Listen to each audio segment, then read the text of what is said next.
Zoomnya nggak keluar.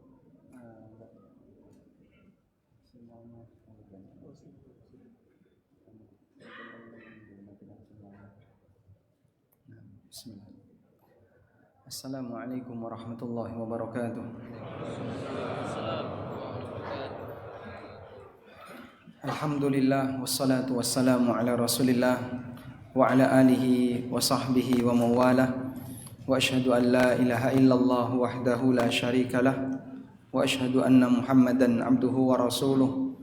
Salawatu rabbi wa salamu alaihi wa ala alihi wa ashabihi wa man sara ala nahjihi wastanna bi sunnatihi ila yaumiddin.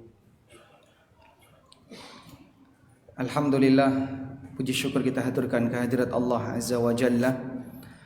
Malam ini kembali kita membuka lanjutan kajian dengan membaca buku Al-Wajiz fi Aqidatis Salaf. Bukunya masih ada enggak? Masih ya? Alhamdulillah, karena kita libur lama sekali. Saya khawatir bukunya sudah hilang. Bawa bukunya enggak, Pak? Enggak bawa? Bawa. Sebagian bawa, yang kebanyakan enggak bawa? Bawa, alhamdulillah. Baik. Kita buka kembali bukunya. Kalau menurut urutan dari pembahasan di buku, insyaallah di malam ini yang akan kita baca adalah tentang Nuzulu Isa bin Maryam minas sama'. Baik, silahkan dibuka yang versi bahasa Arab di halaman yang ke-6. Penulis hafizahullah ta'ala menyebutkan Nuzulu Isa bin Maryam minas sama', turunnya Nabi Isa bin Maryam dari langit. Yanzilu Isa bin Maryam fi akhiriz zaman minas sama'i bi jasadihil haqiqi ila dunya. Nabi Isa bin Maryam akan turun di akhir zaman minas sama, dari langit, bijasadihi, dengan jasadnya, al-hakiki, yaitu fisik asli, bukan arwah, ila dunya, ke dunia. Allah Ta'ala berfirman di surat An-Nisa ayat 159, wa im min ahlil kitabi illa la yu'minanna bihi qabla mautih wa yawmal qiyamati yakunu alaihim syahida. Dan tidak ada kewajiban bagi ahli kitab kecuali mereka harus beriman kepadanya sebelum kematiannya. Wa yaumal qiyamah, dan besok di hari kiamat, yakunu alaihim syahida, beliau akan menjadi saksi bagi mereka semua. Wa qala sallallahu alaihi wasallam, dan Nabi sallallahu alaihi wasallam bersabda dalam hadis riwayat Bukhari Muslim, walladzi nafsi biyadihi, demi zat yang jiwaku berada di tangannya, la yushikanna ayyanzila fikum ibnu Maryam, sesaat lagi akan turun kepada kalian putra Maryam, hakaman muqsitan, sebagai hakim yang adil, fayaksirus saliba, beliau akan mematahkan salib, wa yaqtulul khinzira, dan beliau membunuh babi, wa yad'ul jizyah, dan beliau meniadakan, beliau menghilangkan hukum jizyah, wa yafidul malu hatta la yaqbaluhu ahad, dan harta akan melimpah sampai tidak ada satupun orang yang bersedia menerimanya. Rawahul Bukhari wa Muslim, hadis riwayat Bukhari dan Muslim. Wa haditsu nuzul Isa bin Maryam fi akhiriz zaman mutawatirah, hadis yang menyebutkan tentang turunnya Nabi Isa bin Maryam di akhir zaman adalah yang kelima. Beliau terlahir tanpa bapak. Beliau terlahir tanpa ayah. Apalagi? Gimana? Beliau penerima Injil. Penerima Injil. Ada lagi? Beliau akan turun di akhir zaman dengan tugas membunuh Dajjal, yang membunuh Dajjal dan mematahkan salib. Tadi sudah kita bacakan hadisnya, riwayat Bukhari Muslim. Apa lagi? besok beliau akan bermakmum di belakang Imam Mahdi. Itu rincian ketika beliau ketemu dengan Imam Mahdi. Ada yang lain, akidah penting tentang Nabi Isa alaihissalam. Beliau bagaimana Pak? Memimpin perjalanan umat Islam di akhir zaman. Nabi Isa ibnu Maryam Al-Masih, digelari oleh Allah dengan Al-Masih. Beliau adalah Al-Masih karena ada dua Al-Masih, Al-Masih Isa dan Al-Masih Dajjal. Al-Masihu yaqtulul Masiha, Al-Masih membunuh Al-Masih. Dan Nabi Isa punya beberapa mukjizat sebagaimana yang Allah Subhanahu wa taala sebutkan dalam Al-Qur'an. Beliau bisa menghidupkan orang yang sudah mati, menyembuhkan orang yang akmah, wa ubriul akmaha wal abros, menyembuhkan orang yang kena penyakit lepra. Akmah itu apa? Buta tanpa bola mata. Ada a'ma, ada akmah. Akmah artinya buta tanpa bola mata.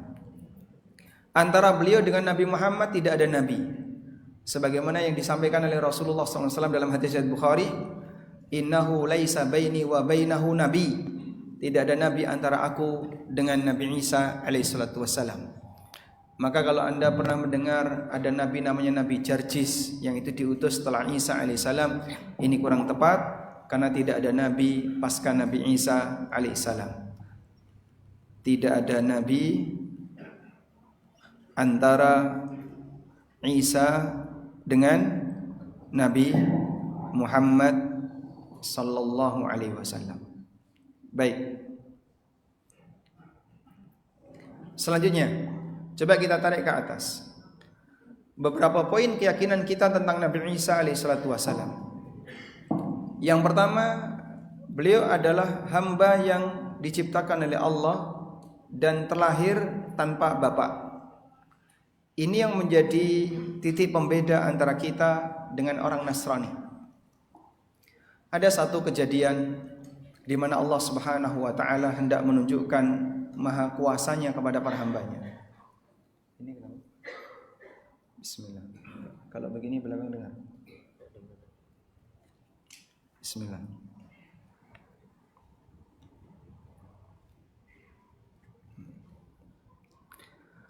Allah menunjukkan kuasanya kepada para hambanya.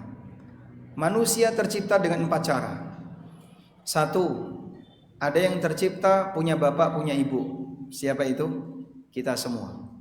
Yang kedua, tercipta tanpa bapak, tanpa ibu. Siapa? Adam alaihissalam. Yang ketiga, tercipta punya bapak, tidak punya ibu. Hawa. Karena Allah Subhanahu wa taala menciptakan Hawa dari tulang rusuknya ada, dengan proses yang tentu saja berbeda karena tidak melalui proses persalinan.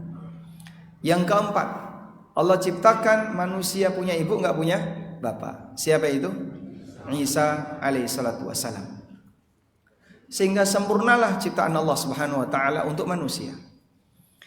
Sebelum kejadian terciptanya Nabi Isa, tidak ada sengketa di tengah umat manusia bahwa ada orang yang dia tercipta tanpa bapak.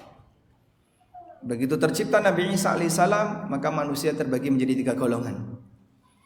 Yang pertama, mereka meyakini Nabi Isa tercipta punya bapak. Siapa bapaknya? Itu adalah pasangan zinanya Maryam, sehingga dia menuduh Maryam berzina. Kelompok ini Yahudi. Maka mereka tidak mau mengakui Isa sebagai nabi dengan alasan anak zina tidak berhak jadi nabi. Dan kita tinggalkan kelompok ini. Karena itulah mereka sangat benci dengan Nabi Isa alaihissalam, sebagaimana mereka juga benci kepada Nabi Muhammad sallallahu alaihi wasallam. Kelompok yang kedua, dia meyakini bahwa Nabi Isa punya bapak, tapi Maryam wanita suci. Dan kelompok yang kedua ini pecah jadi 2 golongan. Pertama, Maryam punya suami namanya Yusuf An-Najjar. Yusuf An-Najjar ini merupakan bapaknya Nabi Isa alaihissalam. Dan salah satu sekte Nasrani itu meyakini demikian, bahwa Isa punya bapak bernama Yusuf An-Najjar.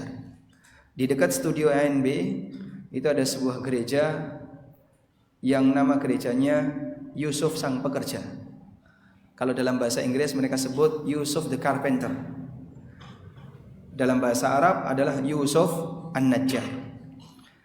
Yang kedua, dan ini mayoritas, bahwa bapaknya Isa adalah Allah. Dan keyakinan itu sudah ada sejak zaman Rasulullah SAW. Bahkan beberapa orang Nasrani dari Najran, mereka datang ke Madinah untuk berdebat dengan Nabi SAW, dan alasan yang mereka sampaikan, kalau Maryam bisa melahirkan tanpa ayah, sementara beliau wanita suci, siapa lagi bapaknya kalau bukan Allah Subhanahu wa taala. Namun ditanya oleh Nabi SAW, yang namanya anak pasti punya kemiripan dengan bapak. Sebutkan satu sifat yang mirip antara Isa dengan Allah. Mereka nggak bisa jawab. Akhirnya ditantang mubahalah oleh Rasulullah SAW, dan mereka mundur, tidak berani, karena takut jika memang ini benar seorang nabi, pasti kita akan kalah mubahalah. Akhirnya yang menggantikan Rasulullah SAW adalah Abu Ubaidah ibn Jarrah, dan beliau mengatakan, hada aminu hadil ummah. Abu Ubaidah adalah amin, orang yang terpercaya di tengah umat ini. Baik, sekarang kita akan lihat lebih dekat tentang Nabi Isa bin Maryam. Karena beliau tidak punya bapak, maka adab yang tepat ketika orang itu tidak punya bapak, dibinkan kepada ibunya. Sebagaimana Nabi Isa alaihissalam, beliau dibinkan kepada ibunya. Kita buka satu buku judulnya Al-Iman Biyaumil Qiyamah, karya Dr. Muhammad Al-Hamad, sebagai berikut isinya. Ini beberapa poin tentang Nabi Isa bin Maryam. Beliau menyebutkan akidah kaum muslimin tentang Nabi Isa bin Maryam. Saya bacakan. Nabi Isa adalah hamba Allah, utusannya, dan kalimat yang Allah berikan kepada Maryam. Wa kalimatuhu alqaha ila Maryam. Nabi Isa adalah kalimat yang Allah berikan kepada Maryam. Maksud kalimat di sini apa, Pak? Kalimat kun. Nabi Isa tercipta melalui kalimat kun. Begitu Jibril alaihissalam mendatangi Maryam, kemudian disisipkan arwah ke dalam rahimnya Maryam, dan Allah berfirman, kun, jadilah Isa. Maka Maryam ketika hamil, bayi yang ada dalam rahimnya sudah berbentuk bayi yang bernyawa. Padahal manusia pada umumnya ketika mereka hamil, selama berapa lama? 4 bulan baru ditiup arwah. Sehingga dari fase zigot dan seterusnya sampai akhirnya terbentuk manusia utuh yang masih kecil, baru kemudian diisi nyawa. Sementara Maryam radhiyallahu anha berbeda dengan itu. Maryam begitu hamil sudah berbentuk bayi yang bernyawa. Karena Jibril datang dalam kondisi Maryam kosong rahim, kemudian ditiupkan arwah kepadanya, dan langsung hamil berisi Isa yang sudah ada nyawanya. Karena itu Nabi Isa disebut ruhum min, ruh yang datang dari Allah. Sebab dibawa oleh Jibril alaihissalam, yang secara khusus berbeda dengan hamba pada umumnya. Beliau terlahir tanpa bapak, sebagaimana Allah menciptakan Adam tanpa bapak, tanpa ibu. Dan walhamdulillah kaum muslimin tidak bingung untuk memahami itu. Karena itu ketika Allah Subhanahu wa taala menjelaskan tentang Nabi Isa, Allah mengatakan, "Inna mathala Isa kamathali Adam, khalaqahu min turabin, thumma qala lahu kun fayakun." Sesungguhnya kejadian Isa itu sebagaimana kejadian Adam. Allah ciptakan Adam dari tanah, kemudian Allah berfirman kun, maka jadilah Adam. Oleh karena itu, wahai Yahudi, kenapa kalian bingung ketika kalian meyakini, Yahudi meyakini Adam tercipta tanpa bapak dan tanpa ibu. Tapi kenapa kalian sulit untuk meyakini Adam manusia tercipta punya ibu, enggak punya bapak? Hal yang sama juga terjadi pada orang Nasrani. Kalau kalian tidak kesulitan untuk memahami ada manusia tercipta tanpa bapak, tanpa ibu, yaitu Adam, apa sulitnya kita mengimani ada manusia tercipta punya ibu, enggak punya bapak? dan kaum muslimin tidak bingung dalam masalah ini. Selanjutnya, beliau termasuk salah satu rasul ulul azmi, dan beliau adalah hamba yang tidak memiliki sifat rububiyah. Beliau tidak bisa menciptakan, tidak bisa memberi rizki, tidak bisa menghidupkan dan mematikan. Adapun beliau bisa menghidupkan makhluk yang mati karena mukjizat dari Allah, dan itu terbatas. Sebagaimana Nabi Muhammad SAW bisa menghidupkan benda mati jadi hidup. Pelepah kurma bisa nangis, bebatuan bisa sujud kepada beliau untuk menghormat kepada beliau, dan itu mukjizat Rasulullah SAW. Allah Ta'ala berikan kepada beliau aneka macam mukjizat, seperti menghidupkan orang yang sudah mati, menyembuhkan al-akmah, wa ubri'ul akmaha, aku menyembuhkan akmah. Apa arti akmah tadi Pak? Orang yang buta tanpa bola mata.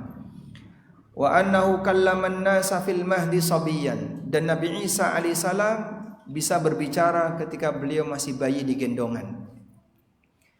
Dan ini mukjizat pertama yang Allah tunjukkan. Maryam ketika hamil Nabi Isa, apa yang beliau harapkan? Apa yang beliau harapkan? Mati. Maryam ingin mati. Sehingga saat Maryam hamil Nabi Isa, beliau berangan-angan, lau mittu qabla hadza wa kuntu nasyam mansiya. Andaikan aku mati sebelum kejadian ini dan aku jadi makhluk yang dilupakan. Karena beban mentalnya luar biasa. Wanita suci, enggak pernah kepikiran zina, tiba-tiba hamil, sementara orang tuanya adalah manusia terhormat. Apa yang mau dikata kalau dia akan pulang? Maka Allah Subhanahu wa taala perintahkan Maryam untuk puasa bisu. Allah Subhanahu wa taala berfirman, "Fa imma tarayinna minal bashari ahadan faquli inni nadartu lirrahmani sauma falan ukallimal yauma insiya." Kalau kamu ketemu siapapun, maka sampaikan, aku bernazar untuk puasa bisu dan aku tidak akan bicara dengan siapapun. Kenapa beliau diperintahkan untuk diam? Sebab penjelasan Maryam enggak mungkin bisa diterima, percuma saja. Allah Subhanahu wa taala letakkan penjelasan itu ada di mana? Di anaknya. Maka pada saat Maryam pulang ke rumah kampungnya, ke kampung halamannya, semua memberikan tuduhan yang mirim kepada Maryam. Ya ukhta Harun, ma kana abuki imra'a sau'in wa ma kanat ummuki baghiyya. Wahai saudara Harun, bapakmu itu bukan orang jelek, ibumu juga bukan wanita pelacur. Kok kamu tiba-tiba pulang bawa anak? Maryam hanya bisa melakukan apa, Pak? Fa asyarat ilai. Beliau hanya beri isyarat kepada bayi itu. Qalu, maka masyarakatnya mengatakan, kaifa nukallimu man kana fil mahdi sabiyya? Kamu ini gimana? Masa kita disuruh bicara dengan seorang bayi? Qala, di saat itulah Nabi Isa berbicara. Qala inni Abdullah ataniyal kitaba wa ja'alani nabiyya. Nabi Isa berbicara. Identitas apa yang pertama kali disampaikan Nabi Isa? Qala inni Abdullah. Isa mengatakan, aku adalah hamba Allah. Identitas pertama yang disampaikan Nabi Isa tentang dirinya, aku adalah hamba Allah. Wa ja'alani nabiyya, dan Allah akan menjadikan aku sebagai nabi. Sehingga meyakinkan ibunya yang sedang gendong, anakmu ini pasti akan besar. Karena gak mungkin bayi jadi nabi. Kapan orang jadi nabi? Setelah dia dewasa. Sehingga saat masih bayi, Nabi Isa alaihissalam sudah menyatakan wa ja'alani nabiyya, dan Allah akan menjadikanku sebagai nabi. Itu jaminan di kala beliau masih bayi bahwa beliau akan besar dan akan menjadi seorang nabi. Beliau mengajak kaumnya untuk beribadah kepada Allah semata dan tidak menyekutukannya. Dan beliau memberi kabar gembira dengan adanya kenabian Nabi Muhammad SAW. Sebagaimana Allah sebutkan di surat As-Saff ayat yang ke-6. Beliau mengatakan, wa mubasysyiran bi rasulin ya'ti min ba'di ismuhu Ahmad. Dan aku memberikan kabar gembira dengan adanya rasul yang datang setelahku, namanya Ahmad. Jadi Nabi Isa alaihissalam sudah pernah menyampaikan, besok akan ada nabi terakhir namanya Ahmad. Siapa Ahmad? Nabi Muhammad sallallahu alaihi wasallam. Karena nama lain dari Nabi Muhammad sallallahu alaihi wasallam Ahmad. Dan beliau tidak pernah disalib, tidak pernah terbunuh, tapi diangkat oleh Allah Ta'ala. Oleh karena itu berkaitan dengan ketiadaan Nabi Isa di muka bumi. Saya sebut ketiadaan Nabi Isa di muka bumi. Ada 3 pendapat manusia. Pendapat yang pertama, Nabi Isa dibunuh dalam keadaan su'ul khatimah. Kenapa su'ul khatimah? Karena dia sebagai pemberontak. Dianggap sebagai apa? Pemberontak. Sehingga dibunuh sebagai su'ul khatimah. Keyakinan siapa ini? Yahudi. Sehingga jahatnya Yahudi, mereka meyakini Nabi Isa terbunuh, disalib dalam keadaan su'ul khatimah. Yang kedua, Nabi Isa terbunuh disalib dan husnul khatimah, dalam rangka untuk menebus dosa seluruh hamba, bahkan termasuk menebus dosa orang yang menyalibnya. Ini keyakinan Nasrani. Ada pendeta dari Amerika yang membuka layanan konsultasi syariah online, syariah Nasrani ya. Terus ada salah satu penelpon bertanya, beliau tanya seperti ini, apakah kita akan masuk surga? Jawab si pendeta ini, iya. Kenapa? Karena dosa kita sudah ditebus. Siapa? Ditebus oleh Sang Juru Selamat. Dia dibunuh, disalib untuk menebus dosaku, dosamu, dan dosa seluruh umat manusia. Nah, terus si penanya ini menambahkan pertanyaan, apakah termasuk dosa orang yang menyalibnya? Kata si pendeta ini, iya, termasuk dosa orang yang menyalibnya. Terus tanya lagi, apakah juga termasuk dosa kaum muslimin? Kata si pendeta, tidak. Salah kita apa, Pak? Orang yang menyalibnya saja ditebus dosanya, kita yang nggak pernah punya salah sama Nabi Isa, kenapa nggak termasuk? Jadi kalau misalnya kita komitmen dengan prinsip ini bahwa beliau akan menebus dosa seluruh manusia, berarti kan termasuk kaum muslimin. Karena dosa kita sudah ditebus menurut mereka, kita nggak perlu pindah agama kan, Pak? Kita tidak perlu pindah agama. Bukan syarat untuk bisa ditebus dosanya harus mengikuti agama mereka. Karena bagi Nasrani, Yahudi pun dosanya ditebus oleh Nabi Isa. Padahal Yahudi itu yang mengklaim kalau mereka yang membantai Isa. Baik, tapi semua keyakinan ini dibantah oleh Allah dalam Al-Quran. Wa ma qataluhu wa ma salabuhu walakin syubbiha lahum. Mereka tidak pernah membunuh Isa, tidak pernah mensalib Isa, tapi ada orang yang diserupakan dengan Nabi Isa, dan itulah yang jadi korban. Bal rafa'ahu Allahu ilai, namun Allah Subhanahu wa taala mengangkat Isa kepadanya. Dan itulah keyakinan kita yang diajarkan dalam Al-Quran. Nabi Isa tidak mati, tapi diangkat oleh Allah. Diangkat apanya, Pak? Jasadnya, ruhnya, atau apanya? Dua-duanya. Kalau diangkat ruhnya saja, ya mati. Kalau diangkat jasadnya saja, terus ruhnya kemana? Maka ketika diangkat, yang diangkat adalah jasad dan ruhnya. Justru bagian itulah yang menjadi kelebihan Nabi Isa alaihissalam. Allah Subhanahu wa taala mengangkat beliau ke langit. Terus muncul pertanyaan, apa bisa, Pak, manusia enggak mati-mati selama ribuan tahun seperti ini? Kenapa Anda bingung seperti itu? Jangan samakan kondisi di dunia dengan hal gaib yang Allah rahasiakan. Apakah Allah kuasa untuk mempertahankan manusia tanpa mati? Sesuai dengan apa yang Dia kehendaki. Baru Allah matikan di akhir zaman. Sehingga Nabi Isa alaihissalam diangkat oleh Allah di usia 33 tahun, dan nanti akan Allah turunkan kembali, kemudian hidup di muka bumi selama 7 tahun.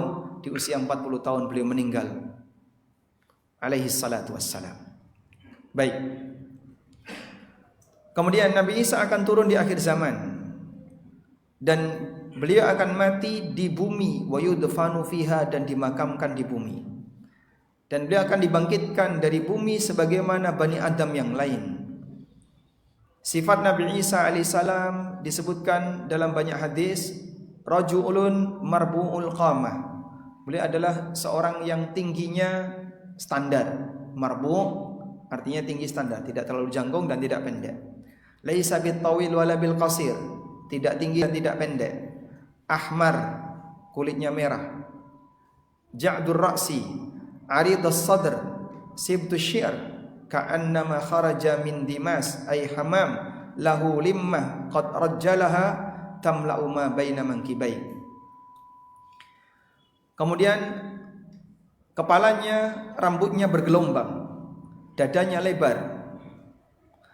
Kemudian rambutnya padat seperti keluar dari kamar mandi sehingga rambutnya terlihat basah.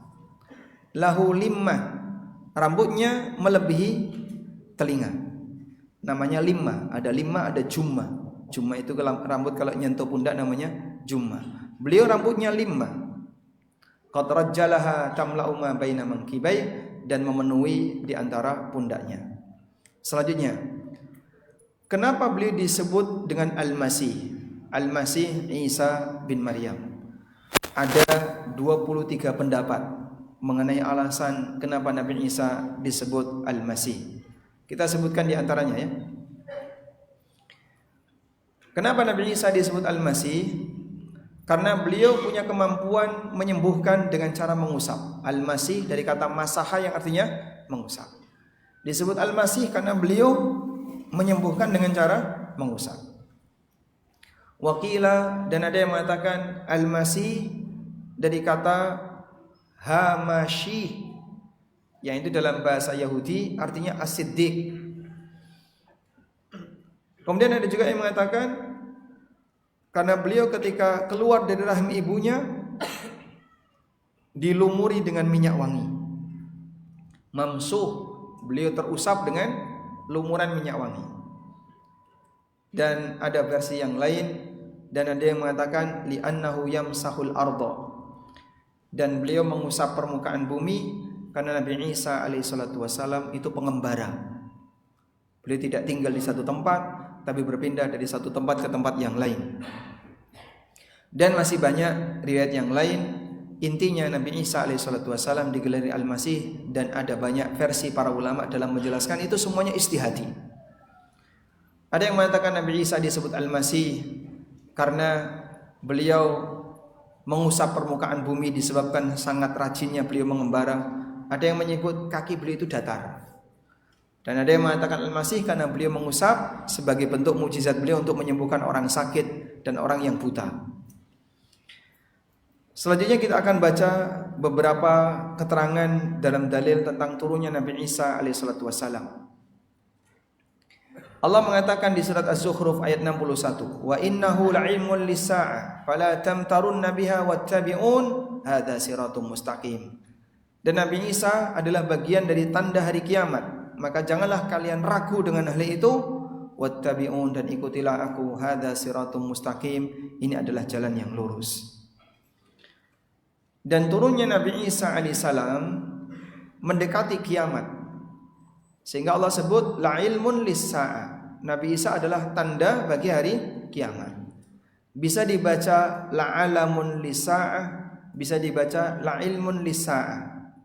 Kalau dibaca la alamun lis-sa'ah di surat Az-Zukhruf ayat 61, maka maknanya Nabi Isa adalah alamatun lis-sa'ah, tanda dekatnya hari kiamat. Dan Nabi SAW pernah menyebutkan tentang turunnya Nabi Isa alaihissalam. Beliau mengatakan, walladzi nafsi biyadihi, demi zat yang jiwaku berada di tangannya, la yushiku ayyanzila fikum ibnu Maryam hakaman adlan, sebentar lagi akan turun kepada kalian putra Maryam, akan menjadi hakim yang adil. Fayaksirus salib, dan beliau mematahkan salib. Sebutkan Nabi yang menghancurkan berhala. Ibrahim alaihissalam, sebagaimana pendahulunya. Maka kalau dulu ada Nabi yang menghancurkan berhala, besok Nabi Isa mematahkan salib. Sebagai bantahan bagi orang yang mengagungkan beliau melebihi batas, bahwa sejatinya beliau tidak ridho dengan itu. Kenapa kalian kemana-mana mengagungkan salib, Dan Nabi Isa tidak pernah ridho dengan adanya salib. Ada juga dialog ya dengan pendeta juga. Orang tanya, kenapa kalian selalu membawa salib? Ya, semua orang tahu jawabannya. Karena ini adalah media suci yang dulu dipakai oleh sang penebus dosa ketika beliau meninggal dunia. Terus penanya ini tanya, andaikan Nabi Isa itu dibunuh pakai kursi listrik, apa kamu terus gantung kursi listrik kemana-mana? Normalnya kan begini ya. Seharusnya sesuatu yang menjadi alat untuk membunuh orang yang kita cintai itu kan memberi kenangan yang buruk. Yang seharusnya misalnya ada orang punya pengalaman bapaknya dibunuh dengan menggunakan pacul misalnya. Dia mungkin kalau melihat pacul teringat bapaknya. Akhirnya trauma sama pacul. Dia akan berusaha untuk menghindari pacul. Lihat pacul teringat bapaknya. Dulu bapak saya dipacul sama orang sampai mati misalnya. Sehingga aneh kalau seharusnya benda seperti ini dihindari, tapi malah diagungkan. Tapi itulah yang namanya keyakinan. Dan dulu pernah kita sampaikan, terkadang akidah itu bertentangan dengan logika. Sebab orang akan melakukan apapun sesuai dengan apa yang dia yakini, walaupun secara logika gak masuk akal. Itu jelas bertentangan dengan logika, tapi masih diterima. Karena itulah akidah. Wa yaqtulul khinzir, dia membunuh babi. Sebab dalam Taurat dan Injil babi telah diharamkan, tapi diselewengkan oleh mereka. Sehingga dibuktikan di akhir zaman dibunuh semua. Sebagai bukti bahwasanya beliau tidak ridho ketika ada orang yang mengklaim babi itu halal. Wa yad'ul jizyah, dan menghanguskan jizyah. Apa yang dimaksud menghanguskan jizyah? Orang ketika diperangi oleh kaum muslimin, maka pilihannya ada 3. 1, masuk Islam. 2, boleh bertahan dalam kekufuran, tapi wajib bayar jizyah. 1 dan 2 enggak bersedia, pilihan yang ketiga kontak senjata, perang. Nah, Nabi Isa alaihissalam menghilangkan yang kedua. Maksudnya apa? Pilihannya tinggal 2, masuk Islam atau perang. Sehingga dulu ketika atau besok ketika beliau berdakwah dan beliau tawarkan kepada umat manusia, pilihannya tinggal 2. Kamu masuk Islam atau kalau tidak akan diperangi oleh Nabi Isa alaihissalam. Wa yafidul mal, dan besok di akhir zaman harta akan berlimpah sampai tidak ada seorang pun yang mau menerima harta. Hatta takuna sajdatul wahidah khairan minad dunya wa ma fiha, sampai 1 sujud itu nilainya lebih baik daripada dunia seisinya. Kemudian Abu Hurairah mengatakan, Iqra'u in syi'tum, bacalah firman Allah Subhanahu wa taala di surat An-Nisa ayat 159, wa in min ahlil kitabi illa la yu'minanna bihi qabla mautih wa yaumal qiyamati yakunu alaihim syahida. Kewajiban ahli kitab adalah beriman kepada beliau sebelum kematiannya. Kematian siapa ini? Jika dimaknai kematian Nabi Isa, maka ahli kitab selamat jika dia beriman kepada Isa, artinya masuk Islam. Karena sudah tidak ada jizyah. Makna yang kedua, kematiannya di situ adalah kematian ahli kitab itu sendiri. Tidak ada kewajiban yang bagi ahli kitab kecuali harus beriman kepada Isa sebelum kematian dirinya. Dia kalau pengen mati dengan selamat harus beriman kepada Isa, mengakui beliau sebagai hamba dan bukan anak Tuhan. Wa yaumal qiyamati yakunu alaihim syahida, dan Nabi Isa akan menjadi saksi bagi mereka kelak di yaumil kiamat. Baik. Selanjutnya mengenai cara turunnya Nabi Isa alaihissalam. Setelah keluarnya Dajjal, bumi porak-poranda, banyak orang yang murtad mengikuti Dajjal. Allah kemudian mengutus dan mengirim Isa. Beliau turun ke muka bumi. Wa yakunu nuzuluhu indal manaratil bayda syarqi Dimashq, dan beliau turun di Menara Putih sebelah timur Damaskus. Perhatikan, timur Damaskus. Damaskus di mana? Ya? Jadi Nabi Isa tidak turun di Baitul Maqdis, tapi beliau turun di Suriah. Bapak lihat peta, Suriah dengan Palestina di posisi mana? Di sebelah timurnya. Sehingga Palestina di sebelah barat, Damaskus di sebelah timur. Nabi Isa tidak turun di Baitul Maqdis, karena Baitul Maqdis ketika itu dikuasai Dajjal. Sehingga kalau kita misalnya punya kondisi yang saat ini, sebenarnya ini kondisi yang tidak ideal, mudah-mudahan segera kembali ke tangan kaum muslimin. Baitul Maqdis dikuasai Yahudi. Besok ada penguasa Baitul Maqdis yang lebih jahat daripada Yahudi, Dajjal. Maka Nabi Isa membunuh Dajjal di mana? Di Bab Lut, di Baitul Maqdis. Rincinya seperti apa? Insya Allah akan kita baca kembali setelah mendengarkan adzan Isya atau setelah sholat Isya. Demikian. Tadi sudah ada yang ada? Oh, kecepatan. Atau saya sambung sebentar ya. Wa alaihi mahruwadatan, dan beliau memakai dua pakaian yang sudah dicelup dengan waras, kemudian za'faran. Wadi'an kafaihi ala ajnihati malakain, beliau meletakkan kedua tangannya di dua sayap dua malaikat. Idza taqta'a ra'suhu qatara, ketika beliau nunduk maka seperti ada sesuatu yang menetes. Wa idza rafa'ahu tahaddara minhu jummanun kalu'lu', dan kalau beliau dongak maka turun permata-permata dari beliau. Wala yahillu likafirin yajidu riha nafasihi illa mata, dan setiap orang kafir yang mencium aroma Nabi Isa langsung mati. Setiap orang kafir yang mencium aroma Nabi Isa langsung mati. Wa nafasuhu yantahi haitsu yantahi tarfuhu, sementara jarak aroma Nabi Isa bisa dicium sejauh pandangan matanya. Apa yang kira-kira akan terjadi? Sehingga gak ada pilihan. Kalau gak masuk Islam, mati ketika itu. Wa yakunu nuzuluhu ala ta'ifatil mansurah, dan turunnya Nabi Isa akan membela at-ta'ifah al-mansurah, yang mereka berperang untuk membela kebenaran. Wa takunu mustami'atan liqitalid dajjal, dan mereka berkumpul untuk membunuh Dajjal. Beliau turun pada waktu ditegakkannya salat subuh, dan salat di belakang amiru tilkat ta'ifah, pemimpin kelompok itu, yaitu Imam Mahdi. Ba'da ayyuqala lahu, setelah Nabi Isa turun, kebayang ya, manusia turun dari atas dilihat oleh banyak orang. Dilihat oleh banyak orang. Kira-kira gimana, Pak? Pemandangan yang luar biasa. Sehingga semuanya kagum dengan itu, dan mereka tahu ini seorang nabi yang diturunkan oleh Allah di akhir zaman.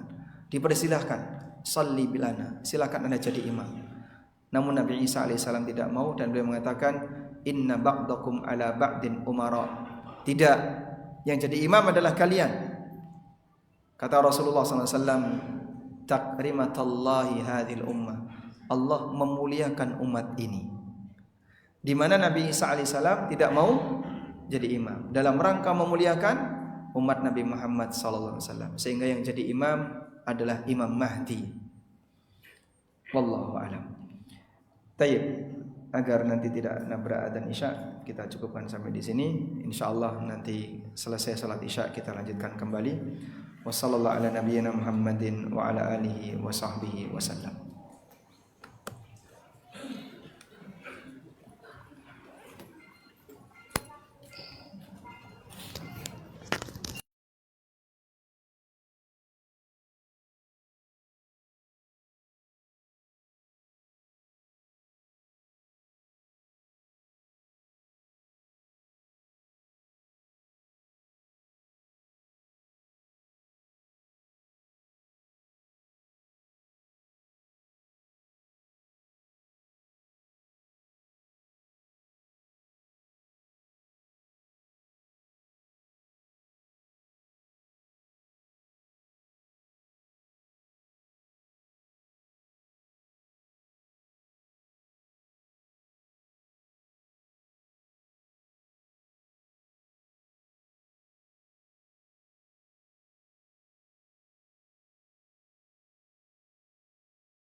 Alhamdulillah wassalatu wassalamu ala Rasulillah wa ala alihi wa sahbihi wa mawala wa asyhadu an la ilaha illallah wahdahu la syarika lah wa asyhadu anna Muhammadan abduhu wa rasuluh. Kita lanjutkan. Kita tidak bisa berbicara tentang tanda hari kiamat kecuali berdasarkan dalil. Karena itu hal yang baik. Dan bicara masalah baik, kaum muslimin hanya boleh dengan satu cara, melalui informasi yang diberikan oleh Allah Ta'ala dalam Al-Quran atau yang diberikan oleh Nabi SAW dalam hadis yang sahih. Oleh karena itu, Anda bedakan dua hal. Ada bagian yang dirahasiakan oleh Allah, sama sekali tidak ada satupun makhluk yang tahu. Itulah kejadian kapan kiamat. Dan yang kedua adalah tanda-tanda hari kiamat. Allah membuka tanda hari kiamat ini dan Allah menjelaskan kepada para hambanya, baik melalui Al-Quran maupun hadis yang sahih. Nah, wilayah kita yang kita pelajari adalah tanda kiamat, bukan menentukan kapan kiamat. Sehingga kalau ada orang yang membahas masalah kiamat tapi overdosis, sehingga dia berbicara tentang tanda akhir zaman tapi dipakai untuk menghitung kapan kiamat. Praktek seperti ini salah alamatnya. Yang kita pelajari tanda kiamat berdasarkan riwayat yang sahih, bukan berdasarkan logika, karena kita tidak punya celah untuk bisa membahas itu kecuali melalui dalil yang sahih. Berikutnya kita lanjutkan pembicaraan tentang Nabi Isa alaihissalam. Nabi SAW bersabda, "Idza kharaja masihud dhalal al-a'walul kadzdzab." Ketika telah keluar al-masihud dhalal, yaitu orang yang buta sebelah dan pendusta. Nazala Isa ibnu Maryam 'ala al-manaratil bayda syarqiyya Dimashq. Nabi Isa bin Maryam turun di atas menara putih di sebelah timur Damaskus. Baina mahruhatain, dan beliau memakai dua pakaian yang tadi dicelup dengan apa? Aras dan za'faran. Wadi'an yadayhi ala mankibai malakain. Diletakkan kedua tangannya di dua sayap dua malaikat. Fa idza ra'ahu ad-dajjal, ketika Dajjal melihatnya, in ma'a kama yanma'ul milhu fil ma', maka Dajjal meleleh sebagaimana garam meleleh di dalam air. Kok kamu tahu dari mana? Hadisnya bunyinya seperti itu. Dajjal meleleh sebagaimana garam meleleh di dalam air. Fayadrikuhu, kemudian sebelum Dajjal itu mati, lalu Nabi Isa mendekat kepada Dajjal, fayaqtaluhu bil hirbah, kemudian dibunuh oleh Nabi Isa dengan menggunakan tombak. Di mana? Inda babi Luddin asy-syarqi ala bid'a asyara khutwatin minhu. Di sebelah timur Bab Lut, hanya beberapa langkah dari Bab Lut. Di mana Bab Lut? Di sini ada penjelasan, Luddun ismu maudhi'in bisyam. Lut itu nama sebuah tempat di daerah Syam. Lut tulisannya lam dal. Kalau Nabi Lut lam wawu ta. Ini lam dal, Luddun. Sebuah nama tempat di daerah Syam, au qaryatun fi Filistin, yaitu sebuah desa di Palestina, qaribatun min Baitul Maqdis, yang dekat dengan Baitul Maqdis. Dan kita mengimani ini karena ini berdasarkan riwayat yang sahih dari Nabi sallallahu alaihi wasallam. Baik, setelah Dajjal terbunuh, ada satu kejadian, belum selesai sampai di situ. Allah munculkan apa? Allah munculkan Ya'juj dan Ma'juj. Nabi SAW bercerita cukup panjang tentang perjalanan manusia di akhir zaman setelah Nabi Isa turun. Beliau mengatakan, "Tsumma ya'ti Isa bin Maryam qaumun qad asamahumullahu minhu." Kemudian Nabi Isa alaihissalam mendatangi sekelompok masyarakat yang telah Allah lindungi mereka dari gangguan Dajjal. Fayamsahu an wujuhihim, lalu Nabi Isa mengusap wajah-wajah mereka. Wa yuhaddithuhum bi darajatihim fil jannah. Kemudian Nabi Isa memberitahu kepada mereka tentang derajat mereka di surga. Kamu besok di surga di derajat ini, kamu di derajat ini. Satu-satu orang diberitahu. Setelah Dajjal mati, Nabi Isa mendatangi kaum ini, dia bersembunyi di sebuah tempat. Lalu ketika Dajjal sudah mati, dia didatangi oleh Nabi Isa, diusap semua wajahnya dan diberitahu, kamu di surga seperti ini, kamu di surga seperti ini. Wa bainama huwa kadzalik, ketika dalam kondisi demikian, id auhallahu ila Isa, Allah wahyukan kepada Isa, inni qad akhrajtu ibadan li, aku akan keluarkan hambaku, la yadani li ahadin bi qitalihim, tidak akan ada seorang pun yang mampu untuk melawannya. Faharris ibadi ila tur, maka amankan hambaku ke Bukit Tur. Sehingga Nabi Isa alaihissalam mengungsikan kaum muslimin semuanya ke Bukit Tur, karena Allah mau mengeluarkan siapa? Ya'juj dan Ma'juj. Wa yab'atsullahu Ya'juj wa Ma'juj wa hum min kulli hadabin yansilun. Lalu Allah melepas Ya'juj dan Ma'juj dan mereka turun dari lembah-lembah dan bukit-bukit. Semuanya keluar. Dan tidak akan ada orang yang mampu untuk menemukan di mana titik Ya'juj dan Ma'juj sebelum dibuka oleh Allah Subhanahu wa taala. Sebab apa? Ini hal gaib yang dirahasiakan. Bisa enggak Pak, misalnya Pak, kita cari bareng-bareng, kalau ketemu, nah, kalau ketemu diapain? Kita bom aja sebelum mereka keluar nanti di akhir zaman. Mana mungkin? Karena Anda tidak akan mungkin membatalkan kiamat atau membatalkan kejadian yang menjadi tanda kiamat. Itu pasti akan terjadi, dan manusia tidak mungkin bisa membatalkan. Baik, ada satu pelajaran. Pasukannya Nabi Isa alaihissalam mampu mengalahkan pasukan Dajjal, mampu mengalahkan seluruh Yahudi dan seluruh orang kafir, tapi tidak mampu berhadapan dengan Ya'juj dan Ma'juj. Maka di saat Ya'juj dan Ma'juj mau dikeluarkan oleh Allah, Allah amankan dulu kaum muslimin, dan Allah perintahkan kepada Nabi Isa untuk datang ke mana? Ke Bukit Tur. Disitulah mereka bertahan. Dan ini jadi pelajaran. Kalau secara kemampuan fisik kaum muslimin tidak sanggup untuk menghadapi lawannya, maka jangan nekat. Karena kalau nekat, justru yang terjadi apa? Ya mati melarat. Orang akan kalah dalam hal itu. Lebih baik dia bertahan dulu dalam rangka mengumpulkan kekuatan untuk berikutnya nyerang balik setelah kekuatan cukup. Bukan yang penting modal semangat. Sebab jihad itu tidak hanya modal semangat, apalagi modal nekat, tapi ada ilmu di sana. Fayamurru awailuhum ala buhairah Tabariyah. Lalu gelombang pertama mereka melewati danau Tabariyah. Fayashrabuna ma fiha.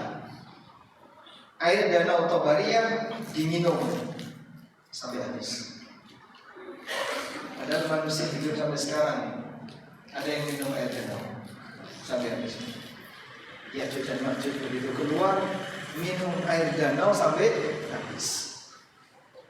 Wa yamurru akhiruhum Lalu muncul gelombang berikutnya. Fayaqulun, dan mereka mengatakan, laqad kana bihadhihi marratan ma'un. Dulu di tempat ini ada air. Kok sekarang airnya hilang? Diminum, koncone dhewe. Sehingga gelombang pertama minum air itu habis, gelombang kedua datang ke situ kaget. Kok enggak ada airnya? Dulu padahal ada air. Berarti danau itu sudah ada sejak zaman sebelum Dzulqarnain. Dulu sekali sebelum Ya'juj dan Ma'juj ditaruh di dalam bentengnya Dzulqarnain. Wa yuhsaru Nabiyullah Isa wa ashabuhu, akhirnya Nabi Isa dan para sahabatnya, yaitu orang-orang yang berada di sekitar beliau, tertahan di sebuah tempat yang sempit, kumpul banyak orang. Nah, kalau kumpul banyak orang, tempatnya sempit, yang terbayang apa? Krisis makanan. Krisis makanan. Sampai digambarkan hatta yakuna ra'sus thawri li ahadihim khairan min mi'ati dinar. Sampai satu kepala sapi itu harganya lebih mahal daripada 100 dinar. Jadi saya sempat ngitung 100 dinar berapa? 850 juta untuk saat ini. 425 gram emas. Jelas saudara ya? 425 gram kalikan 2 juta. 850 juta. Masya Allah. Sekarang harga sapi berapa? 30 juta. Besok satu kepala sapi lebih mahal daripada 850 juta. Kalau hitung dari angka harga emas sekarang. Kemudian kata Nabi sallallahu alaihi wasallam, "Fayarqabu Nabiyullah Isa wa ashabuhu." Kemudian Nabi Isa alaihissalam dan kaum muslimin ketika itu berharap agar Allah Ta'ala segera menyelamatkan mereka, membebaskan mereka dari tempat itu. Wa yursilullahu alaihim an-naghaf. Kemudian Allah mengirim an-naghaf. Apa itu an-naghaf? Hiya dudun yakunu fi unufil ibil wal ghanam. Belatung yang biasanya ada di hidungnya unta. Ditaruhlah belatung fi riqabihim, di tengkuk Ya'juj dan Ma'juj. Semua Ya'juj dan Ma'juj dikasih belatung oleh Allah. Fa yusbihuna farsa kamauti nafsin wahida. Lalu mereka menjadi bangkai dan matinya, kata Nabi sallallahu alaihi wasallam, seperti matinya satu orang. Jadi matinya bersamaan, langsung ambruk bareng-bareng. Thumma yahbitu Nabiyullah Isa wa ashabuhu ilal ardi. Kemudian Allah izinkan Nabi Isa dan kaum muslimin untuk turun dari bukit Tur. Fala yajiduna fil ardi mawdi'a shibrin illa mala'ahu zahamuhum wa natnuhum. Tidak ada satu tempat pun di muka bumi ini walaupun satu jengkal kecuali di situ ada bangkai Ya'juj dan Ma'juj. Sehingga bangkainya berserakan di mana-mana. Wa yarghabu Nabiyullah wa ashabuhu ilallah. Lalu mereka, Nabi Isa dan kaum muslimin berdoa kepada Allah. Fa yursilullahu tayran ka'naqil bukhti. Kemudian Allah mengutus atau Allah mengirim burung ka'naqil bukhti, seperti kepala unta, seperti leher unta. A'naqil bukhti, al-bukht bermakna ibilun ghalidhul a'naq, unta yang lehernya besar. Burung ini punya leher seperti unta. Burung apa itu? Wallahu a'lam. Kemudian burung itu fatahmiluhum fatatruhahum haitsu sya'allah. Mereka membawa bangkai-bangkai Ya'juj dan Ma'juj, kemudian ditaruh di tempat yang Allah kehendaki. Dan hadis ini sahih riwayat Muslim yang kita imani sebagaimana teks yang ada.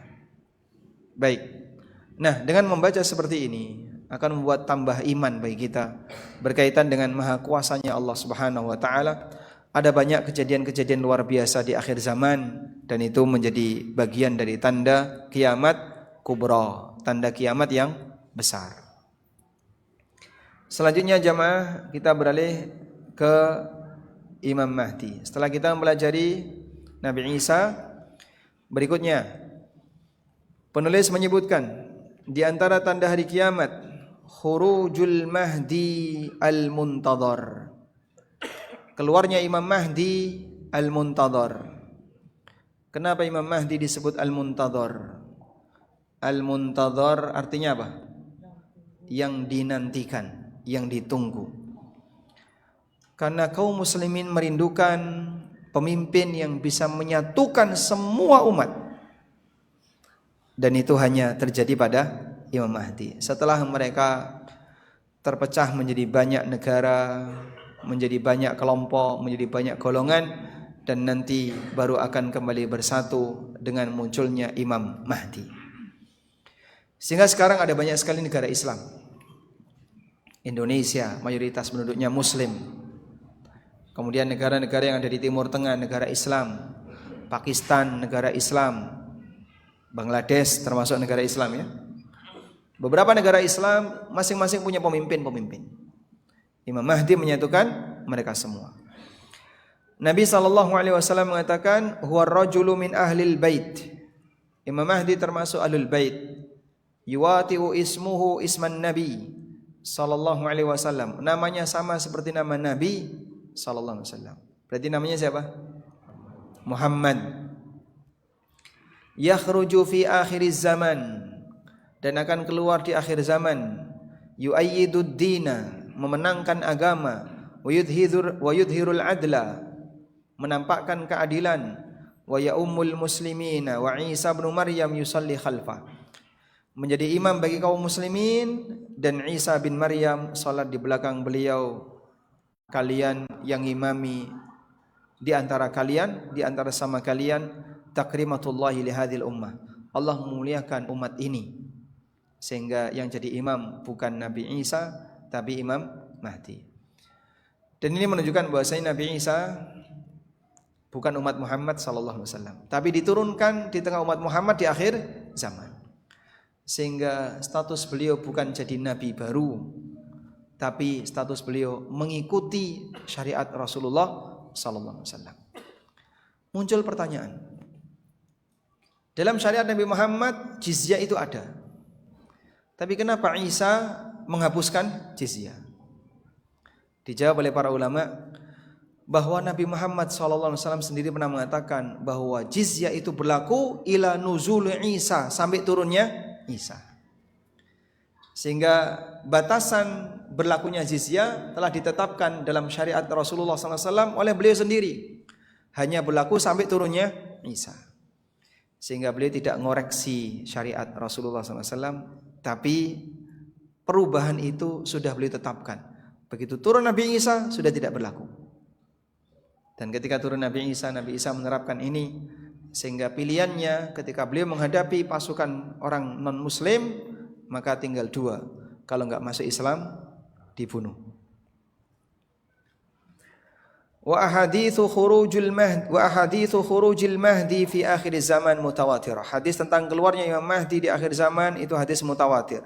Sebagaimana yang ditegaskan oleh banyak ahli hadis seperti Al-Hafidz Ibnu Hajar, As-Sakhawi, muridnya Ibnu Hajar, As-Suyuti, Asy-Syaukani, Syekh bin Mubaz, Al-Albani dan yang lainnya.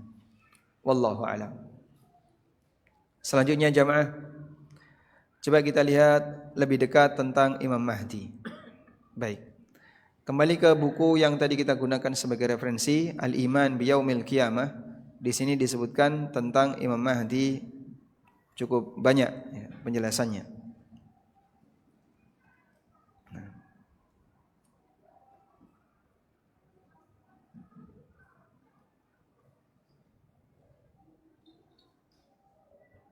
Masya Allah, terlewat ya.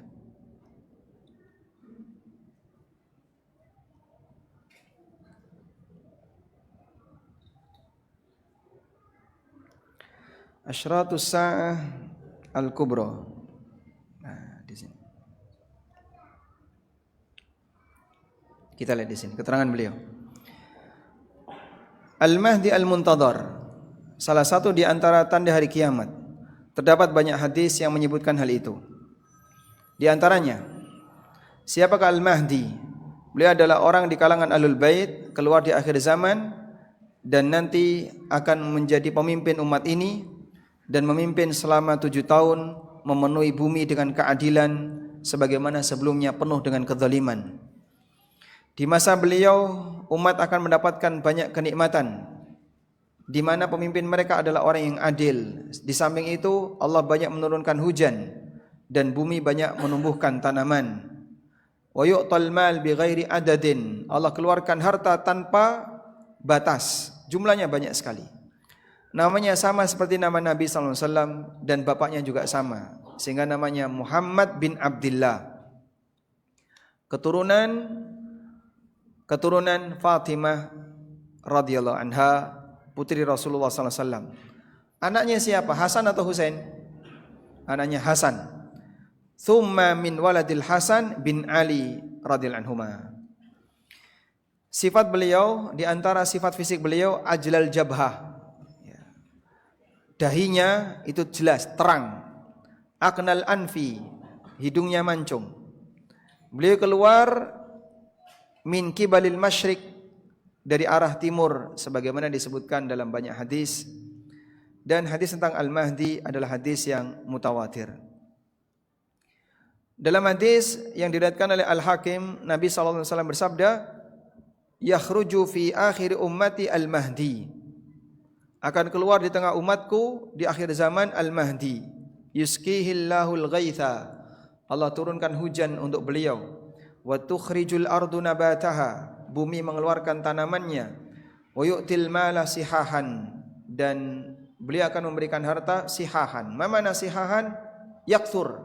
Hartanya sangat banyak. Ada banyak sekali binatang ternak dan beliau hidup selama 7 atau 8 tahun. Demikian dalam keterangan hadis riwayat Al-Hakim. Dalam riwayat yang lain, yuqsimul mala sihahan ay bisawiya bainan nas. Beliau membagi harta kepada manusia sihah. Maknanya adalah bisawiya bainan nas, dibagi rata kepada umat manusia. Baik. Lalu gimana pembaiatannya? Dari beliau kecil sampai beliau dewasa, tidak ada satupun yang tahu kalau orangnya adalah calon Imam Mahdi. Dan baru Allah beritahu semalam, sebelum besoknya dibaiat. Sehingga dalam waktu 1 malam Allah perbaiki Imam Mahdi, besoknya langsung dibaiat. Dan seluruh penduduk bumi yang muslim mengakui Imam Mahdi. Seperti yang disebutkan dalam hadis riwayat Ahmad, Rasulullah sallallahu alaihi wasallam mengatakan, Al-Mahdiyyu minna. Al-Mahdiyyu minna ahlil baiti yuslihuhullahu fi lailatin. Al-Mahdi itu termasuk keturunanku, ahlul bait. Allah memperbaiki beliau selama 1 malam. Jadi lihat riwayat ini ya. Kelihatan? Al-Mahdiyyu minna. Mahdi itu golonganku, kalangan ahlul bait. Allah memperbaiki beliau dalam waktu 1 malam. Hadis riwayat Ahmad. Apa makna Allah memperbaiki beliau dalam semalam? Allah menerima taubat beliau, memberikan taufik kepada beliau, memberikan ilham kepada beliau, memberikan petunjuk kepada beliau, ba'da allam yakun kadzalik, padahal sebelumnya tidak seperti itu. Demikian keterangan Al-Hafidz Ibnu Katsir. Sehingga enggak ada ceritanya Al-Mahdi dibentuk, itu enggak bisa. Ahlul Bait misalnya, sengaja saya Ahlul Bait misalnya ya, terus sengaja dia ngasih nama anaknya Abdullah, anaknya dikasih nama Abdullah. Sudah? Saat anaknya besar, dia pesan sama anaknya, nanti kalau kamu punya anak kasih nama Muhammad. Nah, Muhammad bin Abdullah, barangkali Imam Mahdi. Mungkin enggak? Mungkin tidak, karena tidak bisa dibentuk, tidak bisa disengaja. Ya. Ada satu teman saya yang beliau alumni Mesir ya, Al-Azhar, namanya Abdullah. Nah, digojekin sama teman-temannya, ya Abdullah, besok kalau kamu punya anak kasih nama Muhammad. Barangkali Imam Mahdi. Mungkin tidak. Selanjutnya, Imam Mahdi tidak diketahui oleh siapapun, baru disepakati sebagai Imam Mahdi semalam. Sehingga dalam waktu semalam Allah memperbaiki, tiba-tiba besok semua orang tahu Imam Mahdi. Bagaimana caranya Pak? Allah Maha Kuasa untuk itu. Sehingga ini hal yang gaib, tanda kiamat, maka di luar kendali manusia. Tanda kiamat itu di luar kendali manusia. Allah yang memperbaikinya. Maka kalau Anda pernah mendengar ya, orang ceramah bahwa Imam Mahdi sekarang sudah ada, sedang mengambil kuliah S3 di Madinah, dilindungi oleh para ulama, ini gedabrus. Dan kayak gitu masih ada yang percaya. Sehingga kadang kita heran ya sama orang seperti ini. Dia bicara ngawur sekali dalam masalah agama. Pokoknya super ngawur lah ya. Karena dia berbicara tentang hal yang gaib tapi pakai logika. Kemudian dia menebak-nebak ada ini sampai satu kalimat yang tadi saya sampaikan, itu kan salah satu di antara cuplikan videonya. Bahwa Imam Mahdi sekarang berada di Madinah sedang mengambil S3 dan dilindungi oleh para ulama. Saya penasaran disertasi beliau apa itu? Kalau Imam Mahdi ngambil S3 kira-kira disertasinya apa Pak? Nah, tentang tanda hari kiamat. Padahal beliau bagian dari pelakunya. Ini buru-buru amat. Kamu pengen kiamat segera terjadi, sehingga dia berharap sampai hal-hal yang itu nanti akan terjadi. Dikesankan sudah dekat, dikesankan sudah dekat. Dan korbannya sudah banyak. Beberapa orang sampai harus jual rumahnya dengan harga murah karena saking ketakutannya. Kemudian dia pindah rumah dekat gunung ya. Dia penuhi rumahnya dengan makanan.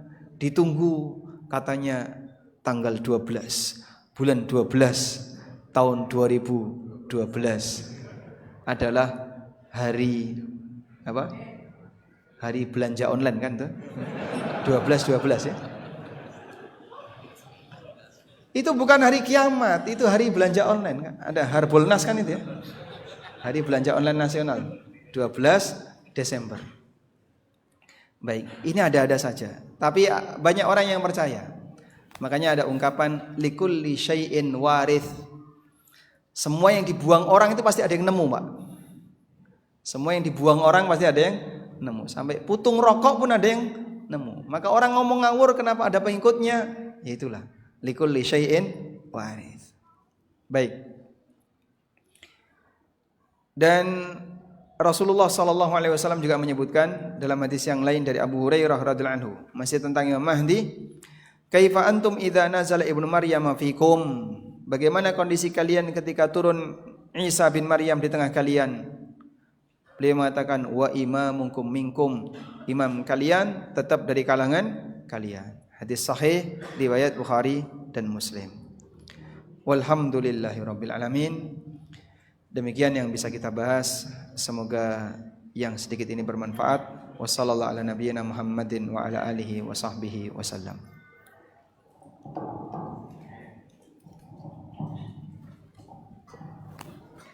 Ada beberapa pertanyaan ya. Masya Allah, panjang-panjang.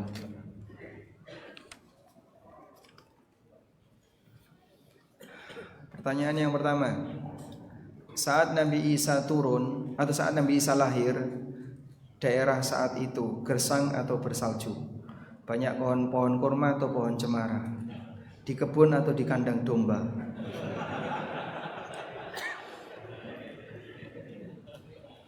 Gak ada fotonya masalah. Jadi kalau ada fotonya kan kita tahu tempatnya ada di sini. Namun ada keterangan yang disebutkan oleh Allah dalam Al-Quran. Ketika Nabi Isa alaihissalam lahir, Maryam itu kan sedih. Kemudian Allah mengatakan fa'aja'ahal makhadu ila jid'in nakhlah qalat ya laitani mittu qabla hadha wa kuntu nasyan mansiya. Sampai desakan kandungan yang ingin lahir itu menyebabkan Maryam bersender di bawah pohon kurma. Lalu beliau di saat itulah mengatakan, ya laitani mittu qabla hadza wa kuntu nasyan mansiya. Andaikan aku mati sebelum kejadian ini dan aku jadi manusia yang dilupakan. Tapi Allah tidak melupakan Maryam. Beliaulah satu-satunya wanita yang namanya disebutkan dalam Al-Qur'an. Bapak cari nama lelaki yang disebutkan dalam Al-Quran banyak, yang muslim banyak, yang kafir banyak. Nama wanita yang disebutkan dalam Al-Quran hanya satu, Maryam, tidak ada yang lain. Anda cari ya, dari mulai Al-Fatihah sampai An-Nas. Ada istri Fir'aun, tapi sebutannya istri Fir'aun, istri Nuh, istri Lot, istri Abu Lahab, wa mra'atuhu hammalatal hatab. Cuma disebut istri terus nama suaminya. Tapi kalau Maryam disebut namanya Maryam. Sehingga untuk Maryam satu-satunya wanita yang namanya disebutkan. Kalau wanita yang disebutkan dalam Al-Quran banyak. Istri Ibrahim disebutkan dalam Al-Quran. Istri beberapa nabi yang tadi kita ceritakan disebutkan dalam Al-Quran. Baik. Kemudian Allah Ta'ala berfirman kepada Maryam, wa huzzi ilaiki bijid'in nakhlati tusaqitu alaiki rutaban janiya. Dan goyangkan pohon kurma itu, tusaqitu alaiki rutaban janiya, maka akan berguguran kepadamu rutab. Rutab apa rutab? Kurma muda. Akan berguguran rutab yang siap untuk dimakan. Dan rutab itu tidak ada di musim salju. Sehingga rutab bukan di Desember, tapi rutab itu di bulan Juli. Sehingga pas musim panas itu ada rutab. Maka ayat ini menunjukkan bahasanya Maryam melahirkan Isa di musim panas, bukan di musim dingin. Kok mereka kayak gitu Pak? Wallah, itu mereka ya, kamu jangan ikut-ikutan. Makanya kalau ada muslim kok ikut-ikutan merayakan, itu lucu.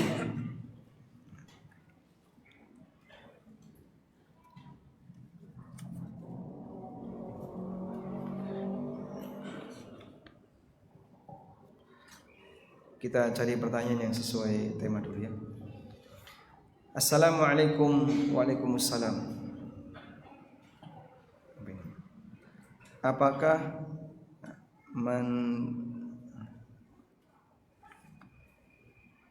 sulit dibaca.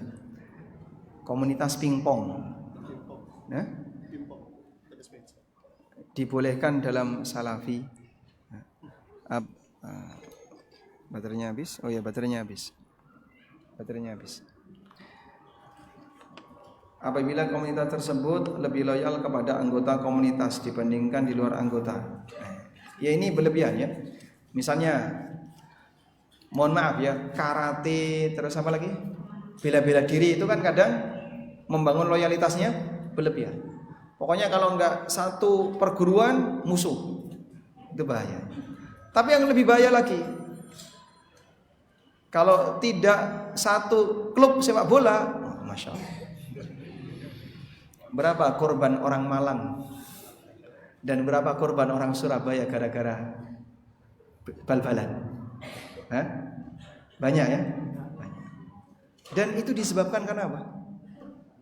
Fanatisme yang gak ada nilainya sama sekali. Plat N masuk ke Surabaya, kalau pas lagi tegang, bahaya Pak ya. Plat L masuk ke Malang, pas lagi tegang, bahaya. Hilang nyawa tanpa makna. Hanya gara-gara fanatisme yang tidak ada nilainya. Mohon penjelasan hadis umat 1500 tahun. Ini bukan hadisnya, tapi itu hasil hitungan. Sebagian orang memberikan hitungan umat Islam usianya 1500 tahun. Ya memang ada sebagian yang berusaha ngitung seperti itu. Di antaranya adalah ijtihadnya As-Suyuti dan At-Tabari. Beliau sempat ngitung, nah ketemunya umat Islam usianya 1500 tahun. Assalamualaikum. Waalaikumsalam. Seberapa dahsyatnya fitnah Dajjal sampai ketika kita sholat selalu membacanya. Dajjal itu mengajak orang untuk keluar agama, bukan membunuh. Kalau Israel sekarang kan membunuh, menghilangkan nyawa. Kalau Dajjal menghilangkan iman. Ada hadis ya, pengikut Dajjal menangkap kaum muslimin. Lalu yang satu mau membunuhnya, tapi yang satu mencegah. Nah, yang satu mencegah ini bilang, bukankah Tuhan kita melarang kita untuk membunuh siapapun tanpa seizinnya? Nah, sehingga Dajjal itu Bukan menghilangkan nyawa, tapi menghilangkan iman. Dan orang yang murtad di masa Dajjal banyak sekali. Hanya tinggal sedikit manusia yang mampu bertahan. Dan Allah kasih ujian yang luar biasa sebelum munculnya Dajjal. Karena makanan langka, ya, ternak jadi langka, sebab banyak yang mati. Sebab mereka mengalami masa paceklik selama berapa lama? 3 tahun. Masa paceklik 3 tahun sebelum Dajjal muncul. Tahun pertama hujan ditahan sepertiga, tumbuhan ditahan sepertiga. Tahun kedua ditahan 2/3, tumbuhan juga sama. Tahun ketiga ditahan total, setahun gak turun hujan. Apa yang bisa Bapak bayangkan kalau di Surabaya setahun gak turun hujan? Kalau di Indonesia setahun gak turun hujan. Kita saja kalau lama gak turun hujan, terjadi kebakaran hutan di mana-mana kan? Itu daerah tropis. Dan besok sebelum Dajjal muncul ada peristiwa gimana? Setahun tidak turun hujan. Assalamualaikum. Waalaikumsalam. Bagaimana Imam Mahdi sebelum disahkan sebagai Imam Mahdi? Apakah beliau orang yang ibadahnya biasa saja atau bagaimana? Wallahu a'lam, kita nggak tahu ya. Yang jelas beliau diperbaiki oleh Allah dalam waktu semalam. Bagaimana cara Allah memperbaiki? Tadi sudah dijelaskan oleh Al-Hafidz Ibnu Katsir. Diterima taubatnya, diberi taufik dan diberi petunjuk oleh Allah. Wallahu a'lam. Baik, cukup demikian yang bisa kita sampaikan. Sekarang sudah jam 7:30. Semoga apa yang kita bahas ini bermanfaat. Wassallallahu ala nabiyyina Muhammadin wa ala alihi wa sahbihi wasallam. Wa akhiru da'wana alhamdulillahi rabbil alamin. Wassalamualaikum warahmatullahi wabarakatuh.